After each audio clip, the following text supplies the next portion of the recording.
Good afternoon, good evening, good morning, everyone. I am so very happy to be with you today on a distant, far away from the Philippines. I'm going to share to you about gender justice. And so our presentation would emanate from the book of Luke, chapter 13, verses 10 to 17. And this is about the bent over woman. May I request that you can read it on bended knee or however you want to experience the bent over woman situation. Okay, I have some questions for our study together today. What do you see in the picture? What do you see in the story? And who are the people in the story? What is the situation of the woman? How does she feel to be on bended knee or in a situation that is not normal? Do you hear the people talking around her? What are people saying about the situation of this bended or bent over woman? How about you? What are your feelings about the bent over woman? Have you seen a bent over woman in your life? Who are the bent over women today in your places, in your country, in your villages? Do you know them? Are they visible? Our key concepts today would talk about gender, and then sexuality, and then culture of patriarchy, justice, and spirituality. I would like to share with you the meaning of gender. This has been part of our courses in feminism and feminist theology held by the Institute of Women's Studies, led by Sister Mary Jan Manansan, and so I happen to be one of the students. And I love this lesson that I learned. Gender is a social category, is a culture bound, meaning gender is defined by practices, principles that we live by, and statements that we get, and factors that influence us in our lives. And gender also refers to roles, role of women and men, identities. Am I rich? Am I indigenous? Am I poor? And traits assigned to women and men. But these roles and identities and traits assigned to women and men are learned or acquired. So that culture of nations are different from other cultures. Also, gender is a socially constructive agenda. It's designed by social and cultural factors. If it is defined by social and cultural factors, it means gender can be transformed. That is the beauty of this one. So, patriarchy is a system of relationships, beliefs, and values embedded in the political, social, and economic systems that causes the structure of inequality between men and women. Patriarchy attributes sins as feminine pertaining to women are undervalued. Any attributes as feminine pertaining to women are undervalued, while attributes regarded as masculine referring to as privilege of men. Patriarchy is a system of society of governance in which men hold the power and women are largely excluded from it. So, men dominates and women subordinates. Can you take that as a challenge? Women is defined by social and gender construct. This is what we call patriarchy. Male domination, male leadership, male values, male decisions. This is patriarchy. In the olden times, many countries are colonized and share a common heritage of a colonized culture of submission and subordination, but with years of resistance and struggles. Nations conquered by war are devastated, abused, and colonized by patriarchal forces and systems against people. And these people are considered non-people. And in history, it attests to these years of colonialism, waged by rich countries like Britain, Japan, Portugal, Netherlands, USA. At the moment, as you know, is the war of Russia against Ukraine. But the colonial powers left a memory of destruction against countries, and their harmonious living conditions are devastated, highly devastated. And the economy and the political systems and cultural values are lost. Today, we remember Ukraine in our prayers. You know, in the Philippines, we always pray for Ukraine. In all churches, Ukraine, because it is one of those wars that we have witnessed in our lifetime. Ukraine accuses Russian troops of rape, Box Tribunal. And there is a YouTube on this one, so I will present to you the YouTube. The UN is investigating reports of sexual violence by Russian forces in Bucha and in other cities across Ukraine. Under international law, rape and sexual assault are considered war crimes. Molly Hunter now with a harrowing account from one woman accusing a Russian soldier of rape. 28-year-old Elena and her husband Sasha were living in Hostomel when the war started. In early March, while she was out looking for water, Elena was captured by Russian troops, she says, held hostage in a one-room apartment for 2 days. But it was about to get even worse. Starting the moment she was hit by a piece of burning metal shrapnel, that's Elena's day one. Я думала, що я вмираю. Це взагалі було так боляче, до ужасу. Пекло огнем аж. Can you describe the wound? На лівій стороні груді, нижче соска так. She was in so much pain that on day 2, by Elena's timeline, she went looking for first aid. Russian soldiers occupying her town said they could help. Вийшла, а другий стояв уже на вулиці, просто курив сигарету. Сказав, просто йди додому. Це для твоєї безпеки. Elena is thin, with a slight build. We're not showing her full face. She and her husband were very poor even before the war broke out. They have a 7-year-old daughter, they tell me. She's with relatives. On Elena's day 3, Russian soldiers offering medical aid again changed her bandages, she says. So now we're at day 4. What happens day 4?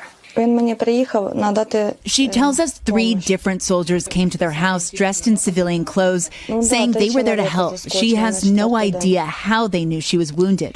One of them, a Russian speaker, said he could take a look at her wound, she says, taking her upstairs. Ребра йому сломали. Я неожиданно спускалася з другого етажа.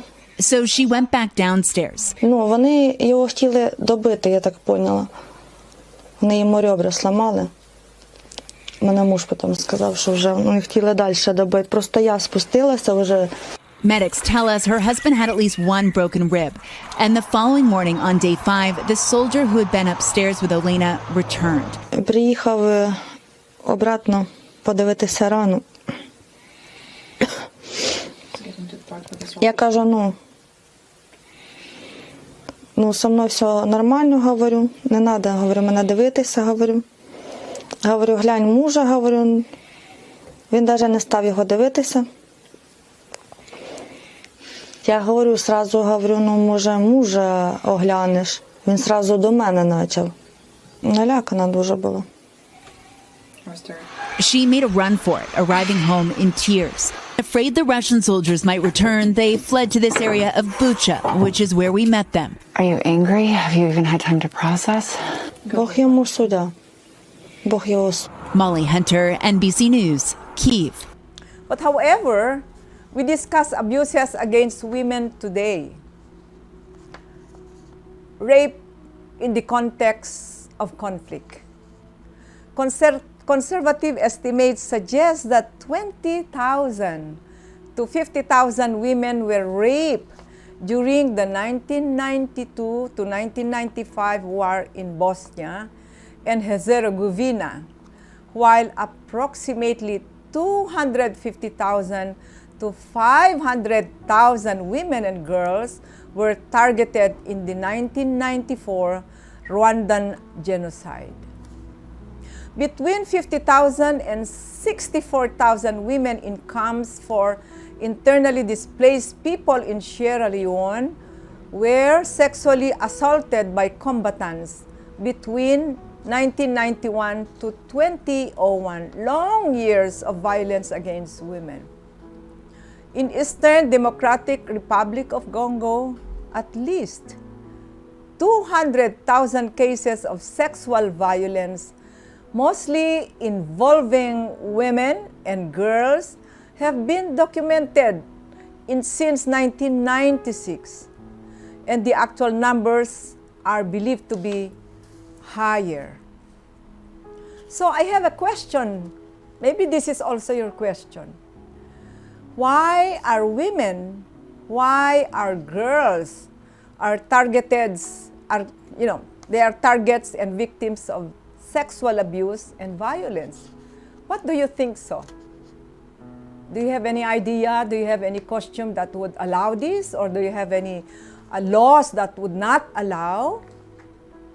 Or have you gone to a study deeper? Why is this going on? One of the things is that the sexual violence is about bringing the culture of colonizers into those countries they colonize.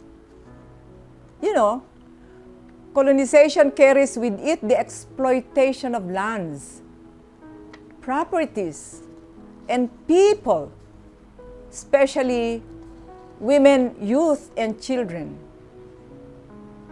It's like the Spaniards conquered the Philippines for 30 years. So we learn a lot of their culture. In history, there are a lot of women who were battered, children who were killed, and women who are raped in those times. And there is also an Americanization, McDonaldization, etc., which are part of the whole enterprise of war. Let me define patriarchy for us to understand why is this happening. Patriarchy has a culture of submission and subordination and runs through relationships and structures within the family, within neighborhood, within church and community, nations and global world. Patriarchy facilitates gender violence. Spirituality and gender justice. I love these words, spirituality and gender justice. Gender spirituality embraces psychological, potential, social, and cultural health and well-being of individuals, nations, and collective countries for women, men, youth, and children. The other definition is that we have a gender lens. Our orientation helps us define gender. For example, the church defined gender as a way of connecting, building relations to people, and also is a way of knowing what factors and determination that confront lives of people within a community or within a nation. And within ages, I would like to share to you that the women conditions caused by gender discrimination confronts 70 to 90% of women. And these statistics will help us direct to do our best help to improve people's lives to a much better situation. Meaning, knowing the statistics, 70 to 90% of women is just grave. It's very serious. And therefore, it commits us to help women to improve their lives to a much better situation. So in here, in the gender lens, we can decide what to do with people who are victimized by gender discrimination and gender gaps. And this is our commitment as women. One of the inspirations that may help us come up with our maybe commitment or resolution or vision or mission is that I love this statement: women coming together. The World Federation of Methodists and Uniting Women has always been a great event, great gift, precious gift whenever they meet and we meet as an assembly. Because the World Federation of Methodists and Uniting Women has always been very, very consistent in its commitment and dedication to life. I was reading the history. I was trying to see all the shades of gender discussion, gender discrimination as defined. But all the organizations of the World Federation of Methodists and Uniting Women is as far in its commitment and power and dedication and commitment and vision to save lives, men, women, youth, children, and the whole cosmos. This is very glaring. It is a very, very powerful contributions to humanity. World Federation of Methodists and Uniting Women has been consistent in its initiative, in our initiative, to create peace by our commitment to erase discrimination, exploitation, and to increase our capacity to give our lives for sake of life. I would like to share to you the history of women who were empowered, who have seen God's love, embraced by God's power to help the society where they are in. These are empowered women leaders who are deeply committed to God's call to love people and deeply committed to share their knowledge, their expertise, their time and commitment to justice and peace for the world. One of them is Mary Wollstonecraft. She is a writer and a philosopher of women's rights. Talking about women's rights is a big commitment. It can change the world of women when we talk about women's rights. And of course, we have Susan Anthony, who is described as the champion of women's rights in her advocacy. And of course, I love this name, Sojourner Truth, who is an abolitionist and suffragist. Have you read them? Have you seen them? Have you heard them? And I want to continue Harriet Tubman, also an abolitionist and liberator. Tubman. These are women who have given birth to society where justice and peace exist. And we have Lucette Most, women's suffrage advocate. Antoinette Brown Blackwell, first ordained women ministers in America. You know, I'm very fond of, because I belong to the workers' church, I'm a deaconess of the church.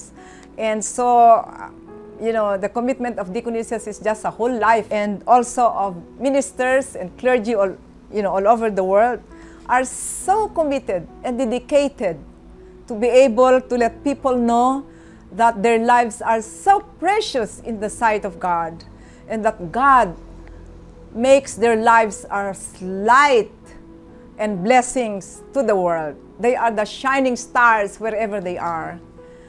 And Lucy Stone, this is a very popular name for me because I have read their story, is a women's rights advocate. You know, women's rights advocates are needed in these times when we have a high exploitation of people, human rights people are dying, poor people are neglected, and so their rights, you know, are also violated. And Lucy Stone, I'm very sure, I see her, you know, in those times as a human rights activist, not only an activist, but I think she would have gathered children on the streets to feed them.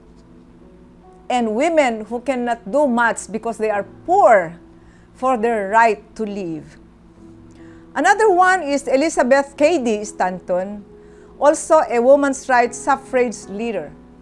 I would imagine that these women cannot sleep, these women cannot stay at rest until they save women on the road which they see who are violated. And a lot more. We have a lot of women. I'm so glad for our mothers and for mothers that their legacy of love and care, legacy of justice and truth is not resting on them, but it's vibrating in every cell of women's lives and men as well. I would like to mention Aung San Suu Kyi. I'm very sure you know her very well. One of the bravest women in the world. And her capacity, her powers to lead the Buddhist people, the Christian people in Myanmar is exemplary. That even in prison, she commands the hearts of people to defend their country. So in Asia and even in the world, she's one of those leaders, the president who has been negated, who has been imprisoned, but keep fighting while she is in prison. She is a democracy of the Myanmar icon who fell from grace, as they say, but she is fighting. She is fighting. You know, I have several women in my heart. I love them all. I'm inspired by them all, but I can only mention few, and I'm inspired to read women's lives for sake of life. So the next woman I'm going to share with you is Sister Mary John Manansan. Sister Mary John Manansan was my professor in my studies of gender of the Institute of Women and Religion and Culture. Sister Mary John Manansan was detained. She's still marching and marching and marching with us whenever we have a protest event in the Philippines. Sister Mary John commit herself to life, undoubtedly. And she says, this is the voice of Sister Mary John I would like to share with you. As a religious woman, I believe in the respect. I believe in the compassion. I believe in reverence for all persons because I believe they were all made in the image and likeness of God. Sister Mary John is well-sought speaker among women groups in the Philippines, not only in the Philippines, but in Asia and in the US. The next woman I would like to share with you is a very exciting woman, a beautiful woman, a very young woman. Her name is Anastasia Lena, is the Miss Ukraine. And she was part of the Miss Universe contest. And after the Miss Universe event, she went home and said to herself, I don't have any problem with homes. I don't have any problem with food. I don't have any problem with security while I'm doing my responsibility representing Miss Ukraine. But my heart is so hurting. My heart is so sad. My heart is so lonely. And this is because Ukraine, my country, is at war. And I can never imagine that Ukraine, my beloved country, is at war. So what Anastasia Lena did is to get a plane. You know, she is a military woman. She knows how to maneuver airplanes. And she was so hurt. She was so devastated by the fight against the Russian invasion against her country. And so what she did was to maneuver a plane, and she wanted to bring all the children who are escaping, you know, in a very, very safe place, sacred place where children can know and when children will enjoy their life in their in the midst of what's going.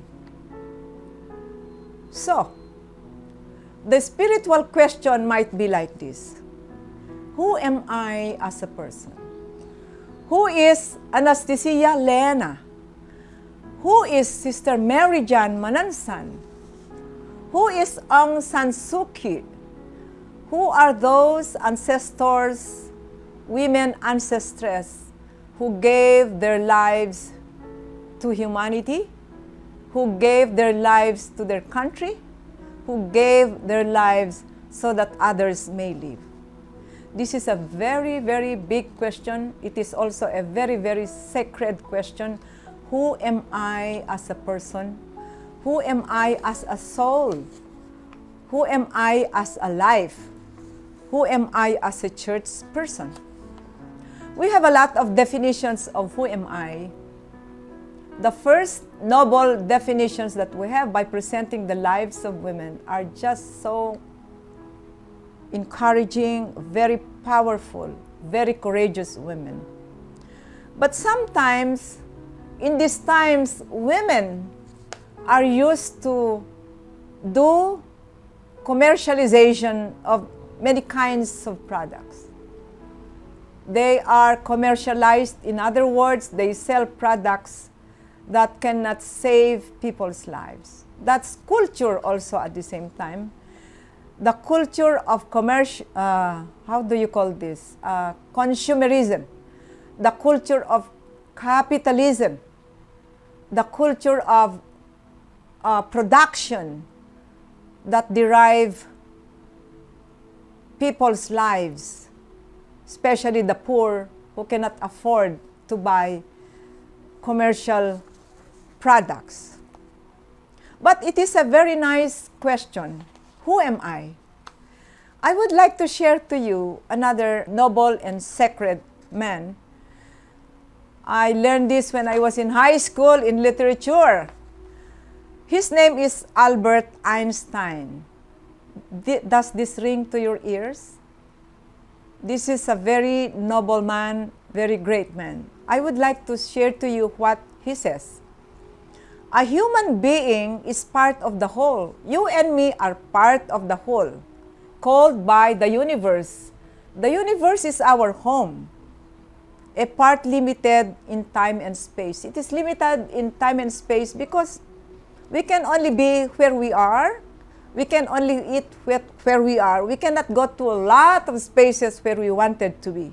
He experiences himself and his thoughts and feelings as something separated from the rest. Maybe it's a kind of, how do you call, optical delusions of consciousness. When we want to be with people and that we have a limitations, we imagine that they are with us because our lives are made of higher consciousness from our Creator. And he says his experience. My delusion of consciousness is a kind of prison for me and for us.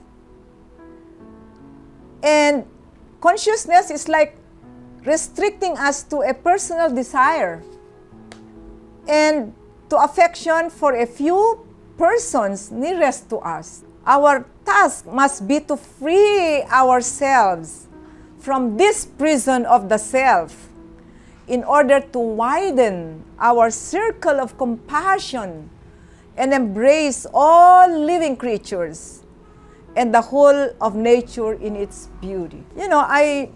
I'm a student of cosmology. This is a course of the Asian Social Institute. We call it cosmic anthropology, that everything is related.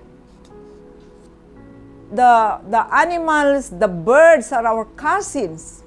I think so, right?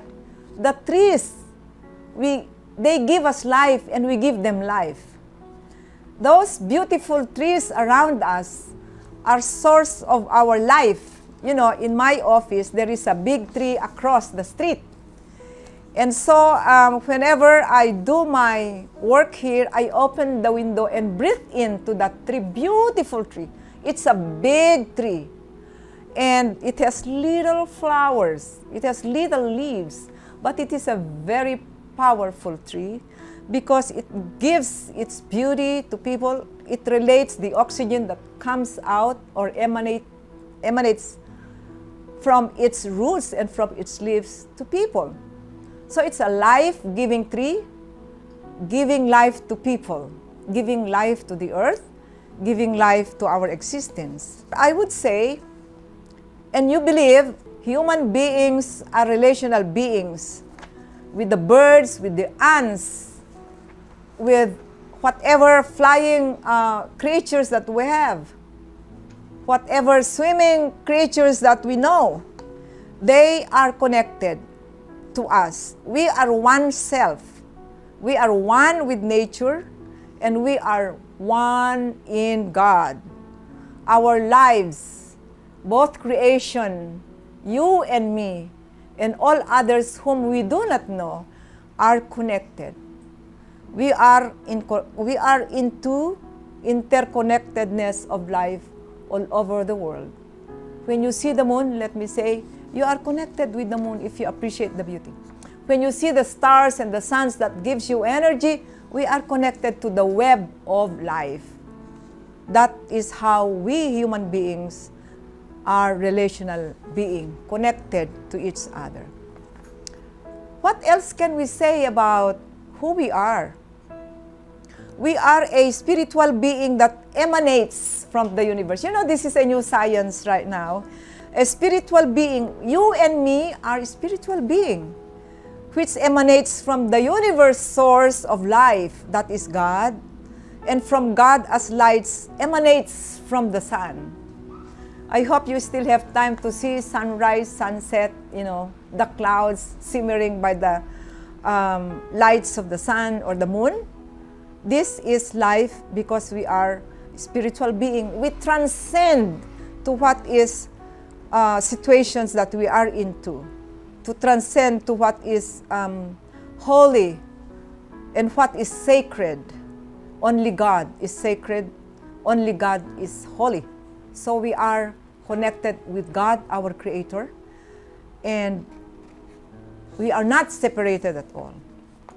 This is, it's a very, very deep gift. Another transcendence is that we know this very well, that human persons created according to God's image and likeness. Have you meditated on this verse of Genesis 1:26-27? Are you wondering why it is started from the book of Genesis, the first book of the Bible, on Genesis 1:26-27?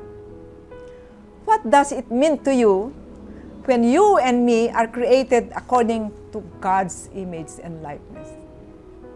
What is God's image to you? What is God's likeness to you? How do you emanate from this gift of God's image, from this gift of being in likeness of God? What do you do? How do you love? How do you love people?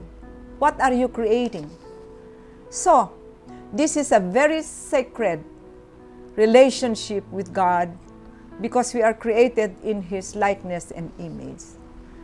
Aren't you happy for this one? And we are in Psalms chapter 8, verse 5. It says, "Yet you have made them a little lower than God and crowned them with glory and honor." My God, we are crowned with glory and honor. What is that? Have you experienced any that make you crowned with glory and honor? Have you experienced God's love full of glory and God's right for us and privilege full of honor? How do you feel? What is the feeling of being crowned with glory and honor by God? And what does it mean when we are made little lower than God? My God, we are all sacred beings. When I was reading this and I was reflecting, I said, do I carry this, Lord? Is this me, Lord? If this is me, what should I do? What are qualities that I have to exude in order to experience being crowned with your glory? And so our challenge as people is to be with the image of God, is to be living as a spiritual being. Because God is a spiritual being, because God communicates with us spiritually, because God shows us being a spiritual being is an image of God. I think, and I'm sure, you and me are divine beings. You and me have embodied the Spirit of God. What does that mean? The embodiment of the body of God is human being. The embodiment of the Spirit, when Jesus says, "I came that you may have life and have it more abundantly." Maybe the reason why Jesus came to undo the thoughts of the Old Testament battlegrounds is to create a New Testament world. We really need to offer ourselves deep thinking of Jesus' message to us as the New Testament message. You know, I love the indigenous peoples of my country, of their culture, of their caring, of their surviving on earth. For God so loved the world that He gave His only begotten Son, that whosoever believe in Him should not perish, but have everlasting life. And you go on and on and on and on. We are spiritual beings. We are God's creation. We are God's servant. We are relational, interconnected, related with nature and with God. We are interconnected.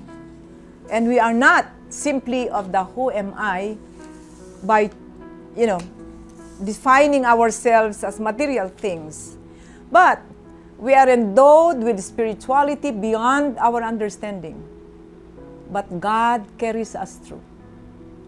God has never stopped communicating with us in the spirit of love, in the spirit of faith, in the spirit of transcendence, because we are God's. And God is powerful as our Creator. How about you? What do you think of being a creation of God's image? What do you think of being part of the whole cosmos? What do you think of being called a servant of God, serving our people, serving our country in the best way we can? So you and me cannot only be defined by gender. You and me cannot be defined by social construct, but we are defined by God, of God's power for us to give life to those who are in need. The power of the image of God is a gift so that we can endow, we can help, we can support people who are in need, people who are poor, because our faith in God is deeper in our lives, and in order to help people who are in need, to save people who are in need, to protect people who are in need, and to give our lives for the ransom of the many. What is your meditation? What do you think of this? We are gifts of God's heavenly bodies. We are gifts of God's love for us to serve humanity, to save the earth, and to save the whole universe. Maybe we can have our reflection if you want. What is the World Federation of Methodists and Uniting Women offer to the future? This leadership is exemplary. I was very happy and awed by the history of the World Federation of Methodists and Uniting Women. The United Women in Faith is consistent and faithful in her great mission of transforming lives for women, youth, and children through leadership, development, and gender justice education. These programs are vibrating around the world as key agenda of mission of the United Women in Faith. This organization is a catalyst among women and to the world. This is a gift to the whole generation, to the whole life of people around us. Let us be lights, be joyful, and be at peace, helping one another. So God helps us. Thank you so much for this opportunity of conversing with you, and for this opportunity of empowering myself and empowering one another to come back that which is original, daughters and sons of God as co-creator. Amen and amen. Thank you so much. Thank you so much.